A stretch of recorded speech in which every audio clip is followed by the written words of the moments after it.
जब मैं एलएसी पर गया था दोस्तों कुछ साल पहले, तो मैंने जो कमांडिंग ऑफिसर थे वहाँ पर उनसे एक सवाल पूछा था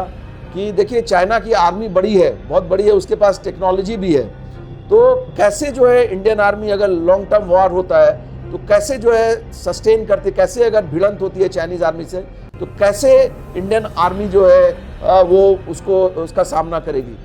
तो जो कमांडिंग ऑफिसर थे उन्होंने मुझे एक मॉनिटरिंग सिस्टम पर बिठा दिया और कहा कि मैं आपसे 20 मिनट के बाद मिलूंगा, आप इस सिस्टम पर आप देखते रहिए। वो जो मॉनिटरिंग सिस्टम था दोस्तों, उस पर चाइनीज साइड की पूरी तस्वीरें आ रही थी, जो उनके बैरक्स थे, तो उनके लोग, उनके जो पीएलए के जो सोल्जर्स थे वो आ जा रहे थे, बड़े नौसिखिए टाइप के। पहले जो नज़र में मुझे नज़र आया कि काफ़ी कम एज के लोग जो सोल्जर्स थे, और जिस तरह से वो बिहेव कर रहे थे बड़े ही नौसिखिए अंदाज में, वो प्रोफेशनल आर्मी वो नहीं लग रहे थे। 20 मिनट के बाद जब मैंने पूरी अपनी मॉनिटरिंग ख़त्म की, मॉनिटरिंग सिस्टम को बंद कर दिया गया, तो फिर वो कमांडिंग ऑफिसर आए, उन्होंने मुझसे पूछा कि